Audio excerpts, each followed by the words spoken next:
रहे हैं। आपका पैसा लिया, दूसरे का पैसा लिया और डबल कर कर दे दिया। $1 मिलियन का ये स्कैम था, but unofficially it was much more than that. दुनिया मेरे ख्याल में जब से चली होगी, जब से स्कैमिंग मुख्तलिफ तरीकों से अप्लाई हो रही है। पढ़े लिखे लोग भी, क्योंकि इसमें हमने देखे थे इतने पढ़े पढ़े लोग, लेकिन लोग जिनके पास पैसे थे अपने लाइफ सेविंग्स उठा के उन्होंने दिया, और ये अभी भी होता है। पैसा was not the main factor to judge anybody's personality, right? चीजें चेंज होना शुरू हुई with the shift of time। उसी चीज को स्कैमर्स ने बहुत ज्यादा नेक्स्ट लेवल पे जाके यूज करना शुरू किया।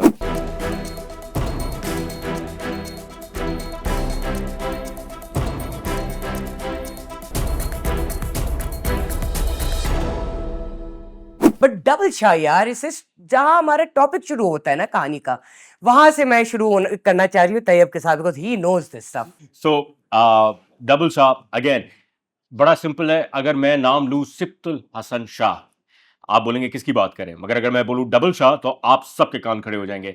Those our millennial friends know about it, but gen Zs को इतना नहीं पता, चूंकि this scam started in 2003 when this gentleman arrived from Dubai. इन्होंने कहा कि पैसे कैसे बना रहे हैं। यहाँ पर आए, इन्होंने नाजमाबाद में एक घर था इनका, इन्होंने लोगों से पैसा लेना शुरू किया। Started with his neighbours. जब इनके काफ़ी चर्चा हुई इनके काम की, तो लोग आ गए, अफ्लुएंट लोग आने लगे, असर रसूख वाले लोग आने लगे, सबसे पैसे लेने शुरू किए और पैसे डबल करना इन्होंने शुरू कर दिया। कैसे करते थे? आपका पैसा लिया, दूसरे का पैसा लिया और डबल कर कर दे दिया। और फिर ये करते करते इतना तक पहुंच गए कि उन्होंने अपने पास अपना लाइफस्टाइल भी अपग्रेड करना शुरू कर दिया, यानी कि लोगों के पैसे खाना शुरू हो गए।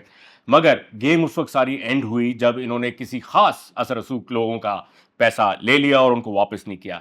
बना केस नैब का, साहब गए जेल में, 2015 में वफात पा गए। नेचुरल कॉजेज से गए या कुछ और हुआ, we have left. I think natural से ही हो सकता है, क्योंकि 2018 में नैब ने पैसे दिए 1.2 बिलियन, और वो भी दिए थे 6,490 लोगों को, सो आई एम श्योर ये नेचुरली था।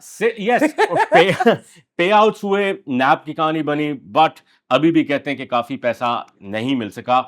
ऑफिशियल फिगर है $1 मिलियन का ये स्कैम था, but unofficially it was much more than that. Zainab, what I find very interesting is कि पॉन्जी स्कीम कितने अरसे पहले हुआ था। लोग पढ़े लिखे लोग भी, क्योंकि इसमें हमने देखे थे इतने पढ़े पढ़े लोग, लेकिन लोग जिनके पास पैसे थे अपने लाइफ सेविंग्स उठा के उन्होंने दिया, और ये अभी भी होता है। आई रिमेंबर मैं कॉलेज में थी और मैं चार्टर्ड अकाउंटेंसी पढ़ी थी, apparently one of the most difficult fields, और हमारे क्लास फेलोज आके पॉन्जी स्कीम में आके कहते कि इतने पैसे डालो डबल करके मैं दे दूं, कि यार आप लोग सीखते नहीं है।